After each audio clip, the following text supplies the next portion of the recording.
Aslında hızlı bir giriş yaptık ilk oturumda. İran başlığını biraz açma fırsatı bulduk. Tarihçesine, bugünkü gerçekliklere birlikte bakma fırsatı bulduk. Ama bu ikinci oturumda da haftanın öne çıkan birkaç başlığı var. Bugün 16 Mart olması itibariyle Halepçe katliamının yıl dönümü. Dilersen oradan bir giriş yapalım istiyorum. Tam da aslında bugünün halklar açısından, o bölgede yaşanan katliamın boyutunu görmek açısından ya da oradaki halkların bugün verdiği direnişin ne boyuta evrildiğini görmek açısından önemli bir gün aynı zamanda. O dönemde aslında Kürt halkının hem özgürlük hem demokratik hak talepleri devlet şiddeti ve baskıyla da karşılaşmıştı ki bugün benzer süreçleri biz her coğrafyada, Kürt coğrafyasında hemen hemen görüyoruz. Savaşın başlamasından önceki süreç rejim karşıtı olanlara dönük bir kıyım politikasına dönüştü aslında bugün o coğrafyaları göz önünde bulundurduğumuzda. İran'da benzer bir sürecin işlediğini yine görüyoruz. Belki de şunu sormakta fayda var. Tam da bugünün yıl dönümü olması nedeniyle Orta Doğu'da hep bir tercihe zorlanan Kürt halkının yılları bulan bu mücadelesi, bu katliamlarda bir cevap niteliği taşıyor diyebilir miyiz? Ya tabii Halepçinin yıl dönümünde yeniden o dönemi hatırlamak, hatta hiç unutmamak gerekiyor. Büyük bir katliam yaşandı. Kürt halkına dönük sadece şey değil, yani savaş koşullarının, savaşın yarattığı şey bir kıyım değil, tam tersine bilinçli olarak Kürt halkını yok etmeye, tam büyük bir kırım olarak yaşandı. Kimyasal silahlar kullanılarak insanlar katledildiler, kadın çocuk bakılmadan. Ve onun izleri bugün de yaşanıyor. Tarih boyunca Kürtler yaşadığı coğrafyada, bölgenin yöneticileri, iktidarları, ülkeleri tarafından çeşitli kıyımlarla karşı karşıya gelmiştir. Ama Halepçe katliamı hakikaten unutulmaz bir katliam. Bugün yeniden o hayatını kaybeden binlerce insanı tekrar anmak istiyoruz. Tabii oradan çeşitli bugüne çeşitli dersler de çıkartılıyor. Yani Kürt halkının kendini savunmasız hissetmemesi, kendi kendini koruması, bir arada yaşaması, bulunduğu topraklardan sürülmemesi için mücadele yürütmesi, Halepçe'den sonra işte Suriye'de yaşananlar, ardından bugün artık İran'da açığa çıkan durum, yine Kürtlerin savaş koşullarıyla karşı karşıya gelmesi ve bu koşullarda nasıl bulundukları topraklarda, bulundukları coğrafyada, yaşam alanlarında hayatta kalacağı ile ilgili önemli bir gösterge bizim açımızdan. Bu katliam unutulmamalı, unutturulmamalı da. Tabii o katliamı yapanların her biri yok olup gittiler tarihten ve kendi halkları tarafından o insanlar bertaraf edildiler. Dolayısıyla halklara bunu reva gören, halklara bu katliamları yapanların tarih önünde hesap verdiğini de görüyoruz. Bugün de Kürtler yine bir eşikte bölge açısından Suriye'de o mücadelenin işte 2010-11 sürecinden beri yürütülen mücadele bugün artık belli bir ivme kazanmış durumda. Kürtlerin hem politik olarak hem de diplomatik olarak bir halk gerçekliği, halk varlığı, dünya düzleminde görünen, bilinen, dikkate alınan ve denklemin içinde değerlendirilen bir pozisyonda olması, yürüttüğü mücadele ve bu mücadeledeki ısrarı, kararlılığı pek çok açıdan dikkate değer ve dikkate alınması gereken noktada. Dolayısıyla Suriye'de bir rejim var, yeni bir dönem, yeni bir rejim. O rejimle beraber Suriye'nin yapılanmasında Kürtler önemli bir pozisyonda. Hem siyasi olarak hem de verdikleri mücadelenin sonucunda önemli bir gerçeklik olarak tüm dünya tarafından kabul görmüş durumda. Bir önceki oturumda muhtemelen değerlendirdiniz İran'daki durumu. İran'da da yıllardır kendi bulundukları bölgede sosyolojik, politik, kültürel varlığını sürdüren Kürtler bugün de yine İran'ın pozisyonu, İran ve uluslararası güçler arasındaki, emperyalist güçler arasındaki savaşımda Kürtler yine önemli bir denklemde. Kürtlerin oradaki varlığı bir şekilde değerlendirmeye tabi, dikkate alınmak zorunda. Dolayısıyla bu bir fırsat da aynı zamanda Kürt halkı için ve bölgedeki Kürtler açısından. Bir yanıyla savaşın yıkıcılığı, savaşın yarattığı etkiler, ama bir taraftan da yeni bir sürecin başlangıcı için de bir fırsat olarak da değerlendirmek gerekir diye düşünüyorum. Değerli Demir, aslında vurgusunu yaptığı zamana yayılmaması meselesiyle devam edelim. Bir vakit kaybetmeme uyarısı da MHP Genel Başkanı Devlet Bahçeli'den geldi. Son açıklaması da bu yöndeydi. Boş laflarla vakit kaybetmeye hakkımız yok diyor.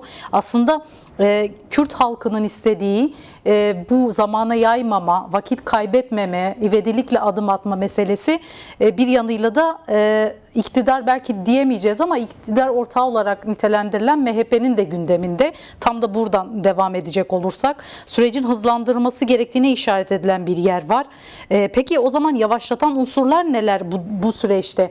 Bu aynı zamanda bazı soru işaretlerini de beraberinde getiriyor ne yazık ki. Halkta o merak duygusunun uyanmasına neden oluyor. Bir an önce bazı somut adımların atılması gerektiğini ısrarla vurgulayan bir noktada. Tabii bir yandan da sabote edilmeye açık bir sürecin kendisi de yürümeye çalışıyor. Eksik de olsa bir yanıyla böyle görmek lazım. Siz neler söylersiniz? Yani şimdi meseleye iki farklı noktadan bakılıyor. Yani biz meseleye Kürt meselesinin çözülmesi, Kürt sorununun çözümü, ülkenin demokratikleşmesi, işte eşit vatandaşlık hakkı meselesinden bakıyoruz. Devlet meseleye başka bir noktadan bakıyor. Güvenlik meselesi olarak görüyor. İşte meclis komisyonunun raporunu da çokça eleştirdik, üzerine de konuştuk. Çok önemli olan bir şey yok. Meclisten ilk defa böyle bütün siyasi partilerin bir araya gelerek bir rapor çıkarmış olması çok önemli. Orada çalışma yürüten arkadaşlarımızın bütün çabalarına rağmen orada da Kürt sorununun dillendirilmemesi, Kürt meselesinin işte kabul edilir bir yerde yaklaşılmaması, terör ve güvenlik meselesi olarak bakılması da ciddi bir problem. İki farklı noktadan bakıyoruz. Dolayısıyla devlet bu sorunun elbette ki çözülmesi için çeşitli adımlar attı. Önemli. Yani bu aşamaya gelmiş olması bile çok önemli ama ağırdan alıyor bir taraftan. Ağırdan almasının çeşitli nedenleri var. Bir, konjektürel dengelerin değişiyor olması. Yani dünyanın haritası bile değişiyor. Öyle bir dönemdeyiz. Savaşların içindeyiz. Dolayısıyla Türkiye'nin burada alacağı pozisyon, bu konjektürel koşullarda alacağı pozisyon önemli. Türkiye bunu da değerlendiriyor. Sonuçta NATO'nun bir üyesi. Bütün bu uluslararası denklemin bir yerinde Türkiye. Bir taraftan da işte 100 yıllık ulus devlet anlayışı, yani kolay kolay değiştirilebilecek bir şey değil. Bu ancak basınçla olabilir. Toplumsal basınç, siyasi güç, denklemlerle olabilecek bir şeydir. Ağırdan alması çok normaldir. Aynı zamanda da geleceğini de düşünüyor iktidar. Yani siyasi geleceğini de düşündüğü için buradan pozisyon elde etmeye, artı avantajlı bir pozisyon elde etmeye çalışıyor. Bütün bunlar çok yönlü bir süreç. Ama bu noktaya gelmiş olması bile önemli diyeceğiz. Yani bu adımların hızlandırılması bizim ne kadar bu meseleye dair güç biriktirdiğimizle bağlantılı. Toplumsal olarak toplumu buna ne kadar hazırlayabiliriz? Toplumun işte bu taleplerini güçlü bir şekilde nasıl yansıtabilirizle bağlantılı bir durum. Bir taraftan işte Devlet Bahçeli bunu söylerken dışarıdan bir aktör gibi ifade ediyor ama aynı zamanda devlet dediğimiz organizmanın içinde bulunanlardan biri. Dolayısıyla MHP iktidarın ortağı ama aynı zamanda devletin bir kanadını da oluşturuyor. Dolayısıyla bu sözler dışsal bir aktör gibi söylemenin ötesinde bir yanıyla evet bizim gündemimizde, biz bir an önce hızlandırmak istiyoruz diyen ama ertesi gün başka bir şey söyleyen. Yani daha önce çokça bu manevralarını, farklı söylemlerini gördük.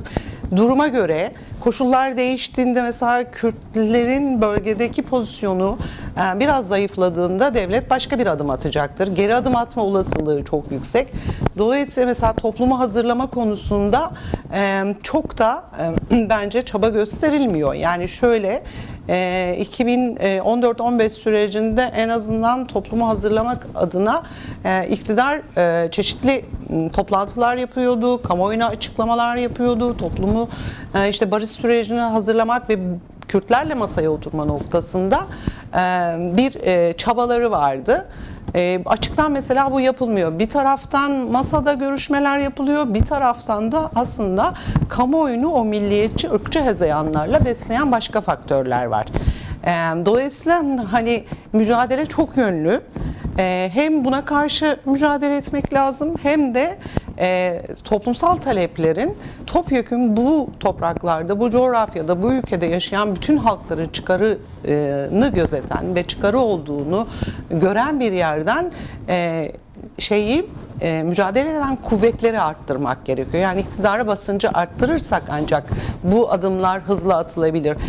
Çok katmanlı. Yani bir taraftan işte yasal düzenlemeler gerekiyor. Öbür taraftan çeşitli demokratik adımların atılması lazım.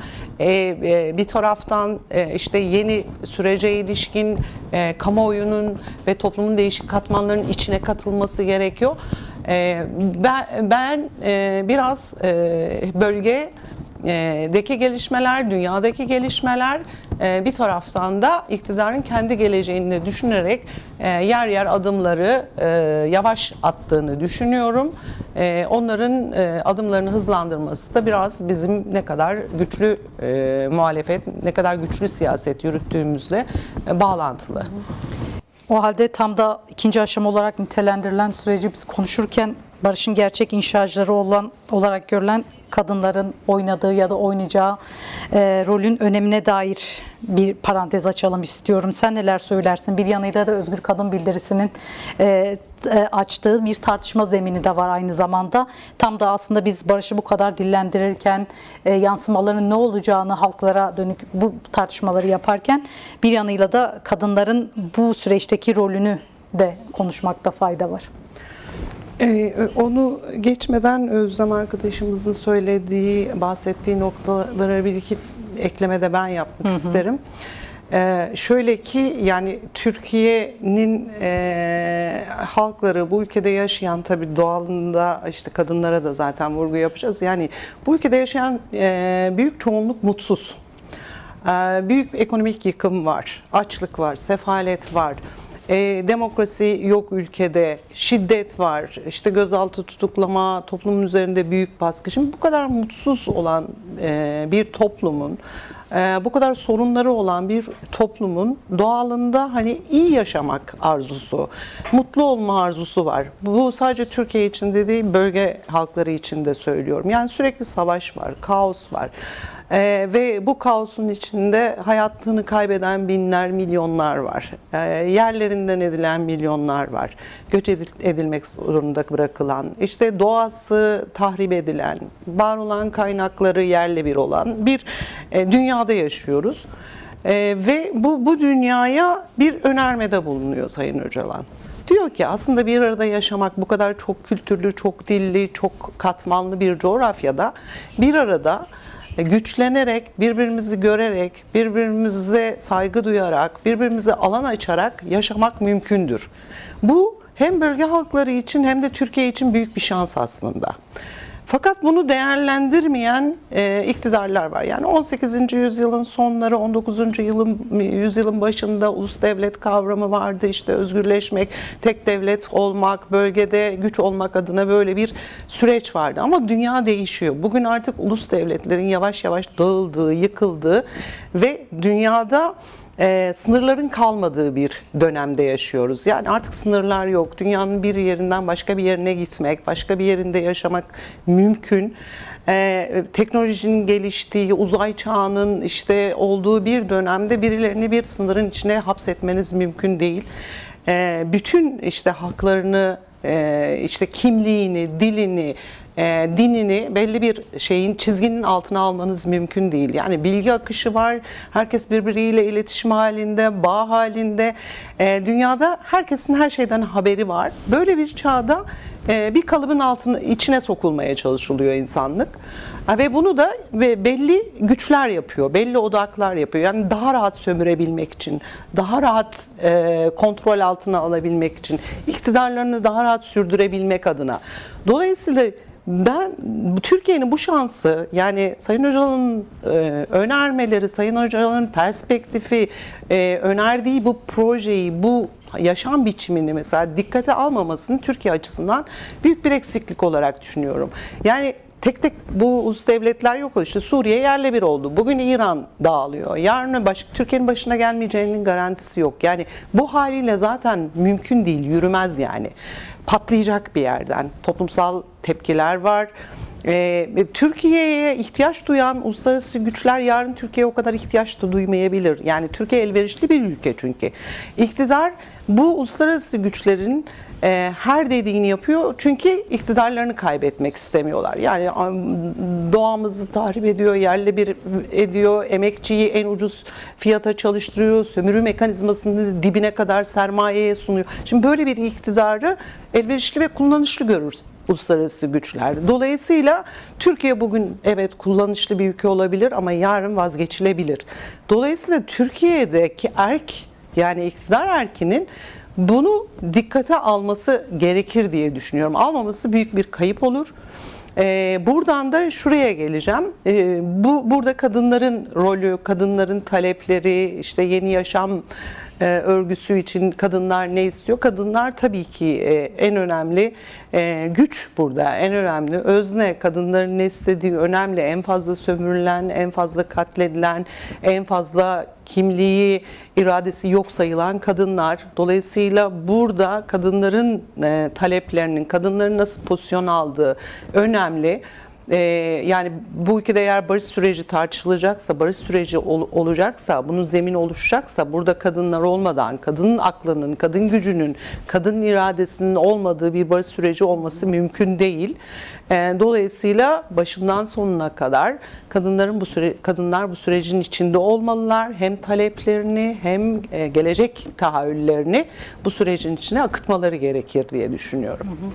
Değerli Demir, tam da geçtiğimiz hafta startı verilen Özgürlük ve Demokrasi Nevrozu'na bir başlık açalım. Artık yavaş yavaş da toparlayacak olursak ve programın sonuna da gelmemiz itibariyle bunu da atlamayalım istiyorum. Çok sayıda kentte renkli görüntüler eşliğinde Nevroz kutlanıyor. Buna dair planlamalar yapılıyor ve kentteki son hazırlıklar, buluşmalar, biraz da kutlamaların açığa çıkardığı tabloyu da konuşalım istiyorum. Hem HDP'nin aslında bu noktada İstanbul'da yaptığı çalışmalar var. Yine aynı şekilde DEM Parti'nin İstanbul'un ilçelerinde çok sayıda Nevroz kutlaması gerçekleştirdi ki bu hafta sonu da Büyük İstanbul Nevroz'uyla da taşlanmış olacak. Biraz onu açmanızı isteyeceğim. Çünkü bir yanıyla da alanları doldurmaya hazırlanan halkların hangi taleplerle Nevroz ateşinin etrafında toplanacağını da son olarak sormuş olalım size. Deklarasyonu yayınlamıştık zaten, Nevroz deklarasyonu. HDP, DEM Parti birlikte yaptık o deklarasyonu. Hem Kürdistan'da Ahmet'te yapıldı hem İstanbul'da ve ardından da bölge ve ilçe Nevrozları kutlanmaya başladı. Gerçekten coşkulu ve beklentili bir Nevroz. Birazcık böyle hafif pencere aralandığında, bu ülkede bir şeylerin konuşulmaya başlandığı bir süreçte halklar kendilerini çok daha rahat ifade edebiliyorlar. Yani Nevroz'u yasaklayan, işte ne bileyim mahallelerdeki o ateşin yakılmasına alerji duyan, tepki duyan yaklaşım aslında halkları birbirinden uzaklaştırır. Ne oldu yani şimdi ilçelerde yüzlerce kişi, binlerce kişi ateşini yakıyor, müziğini çalıyor, Nevroz kutlamasını yapıyor. Yani bunun kime zararı var? Tam tersine halklar, toplumlar böyle bir havadan mutlu olurlar, memnun olurlar. Yani bu yasakçı zihniyet bu ülkeye ne kazandırdı? Bunda ısrar etmenin manası ne? Dolayısıyla bu Nevroz'un tabii farklı diğer Nevrozlardan biraz daha farklı bir yanı var. Yani bu sürecin beklentiyle dolu olması, bu sürecin bir barış, gerçekten demokratik toplum sürecine evriltilmesi beklentisi var. Halkımızın tabii kaygıları var, endişeleri var. Bu beklentilerin bir an önce hayata geçirilme arzusu var. Biraz önce arkadaşlarımız da söylediler, Sayın Öcalan'ın özgürlüğü meselesi var. Yani açıktan toplumla direkt bağ kurabileceği zeminin kurulması gerekiyor. Dolayısıyla bu Nevroz biraz böyle bu beklentilerle, bu ülkede işte atılan adımların hızlandırılması beklentileri var.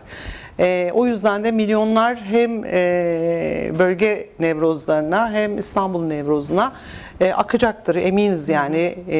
İlçe Nevrozlarından da bu çok net anlaşılıyor. Tabii şu var, Sayın Öcalan'ın işte açıktan toplumla bağ kurulmasının önündeki engellerin kaldırılması önemli bir şey. Yani bütün bunları söyleyen, devletle aynı zamanda müzakere sürecini yürüten bir aktörün kendisini açık ifadesi, rahat ifade edebilmesi gerekiyor. Yani sürekli bir işte aracılar aracılığıyla söylediği sözlerin işte belli bir süzgeçten geçirilerek topluma aktarılmasının yerine açık, net bir şekilde kendisini rahat ifade edebileceği, aynı zamanda kendi tabanıyla, halkıyla da buluşabileceği bir zemin kurulması lazım. Bu süreç biraz uzuyor. Nereye evrilir bilmiyoruz. Türkiye tabii bu adımları atabilir. Atmasının önünde bir engel yok aslında. Yani hızlıca bu adımları atabilir ama Türkiye bağımlı bir ülke. Yani Türkiye NATO üyesi olduğundan beri uluslararası denklemde bağımlı bir ülke olduğu için bu kararın ben tek başına Türkiye'nin verdiğini düşünmüyorum. Yani Türkiye Cumhuriyeti Devleti ve artı işte bağımlılık ilişkisi içinde olduğu uluslararası güçlerle bağlantılı. Yani bölgenin gelişmeleri, Orta Doğu ve içinde bulunduğumuz konjektürel gelişmeler bunu biraz daha belirleyecektir. Dolayısıyla bunun biraz zaman alacağını düşünüyorum ben kişisel olarak. Ama atmosferin, havanın, halklar nezdindeki o beklentinin, talebin de Nevrozlarda alana akacağından eminiz. Yani milyonlar yine özgürlük, demokrasi, eşitlik taleplerini haykıracak. Bu Nevroz'da da biz de siyaseten sözümüzü halklarla buluşturacağız.